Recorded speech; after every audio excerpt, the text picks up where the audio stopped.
Before I lead the prayer, I would like to say something. Two things. If you look at Psalm 118, verse 23, the psalmist said that one day the time will come that the chief cornerstone will be destroyed.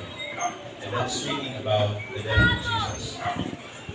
Jesus, when you look at the chief cornerstone, that's the strongest stone that serves as the foundation of the building in Israel's engineering and architectural style.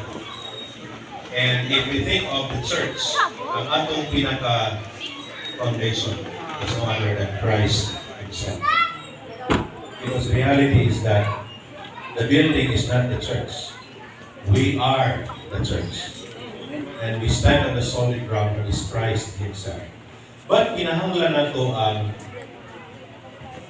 butangan sa church. Kinahanglan nato ang building. And I'm glad that the leaders started thinking of this. I don't know of how many percent ani ang visitors. So less than 20% or di ka ba?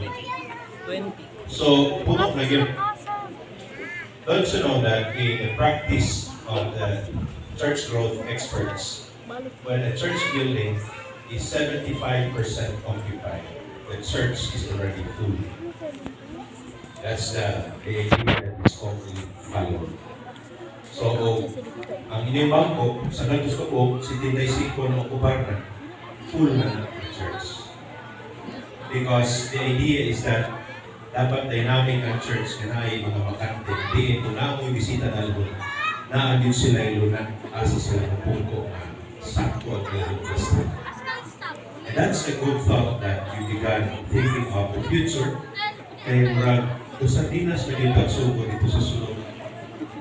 And it's a good problem. But the Sigaek Church, when we started our groundbreaking, we only had around 300,000 for a 50 million project. Mas nagpo pa na ang 50,000 sa percentage-wise. Sa around 8 million. And our commitment with the Lord is, ang prayers of mga pastors, Lord, bless your people. Bless your people. Una ang commitment. There will be no solicitation.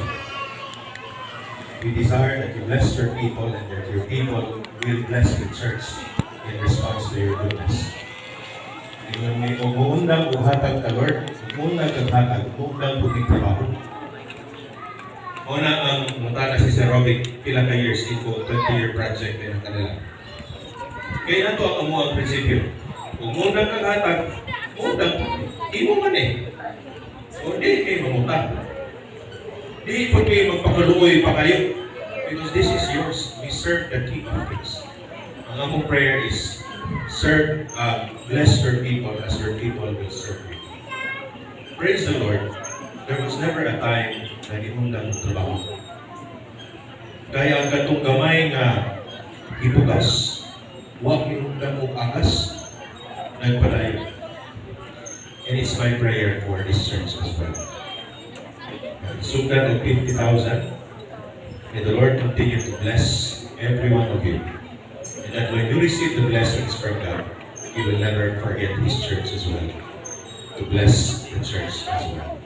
So this time, as a symbolic groundbreaking ceremony,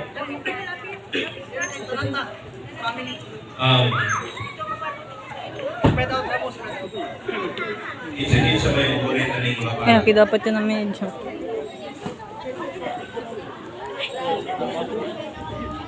siguro, dahil kung handa mo ng rosary,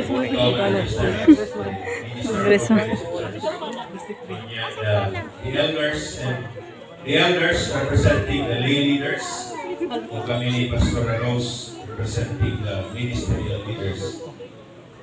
And with all our hearts, we are breaking this ground, declaring that this is going to be a holy ground because this is where the house of God will begin. Let us pray. Our most gracious God and loving Heavenly Father, we declare that your goodness will overflow in this congregation. For we serve the source of all good gifts, the one who owns everything, as declared by David in Psalm 24.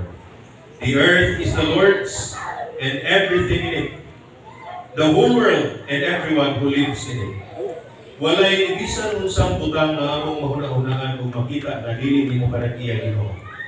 And that is why when you put this dream in the hearts of your leaders in this local congregation, we know as well that it is you who will make this into reality.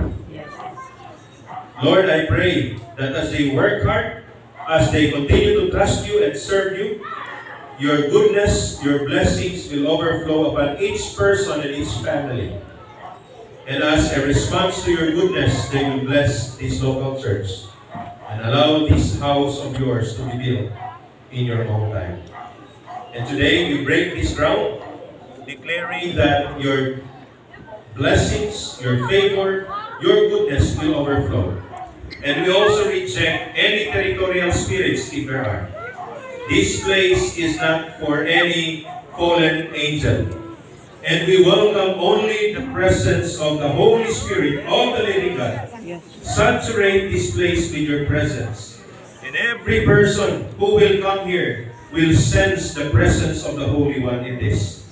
And they will find healing, they will find relief, they will find comfort, they will find eternity in this place. For they will find here the one who gives life, Jesus Christ. And so we break this ground, giving glory and honor to your name, and expecting for more of your goodness and blessings to come upon this local congregation. We say this in the name of our Lord Jesus Christ, and everybody will say, Amen. Amen and amen. So, atong panahon. Praise the Lord. This ground is ready, and may the house of God be built here in His time. God bless you. The rest of that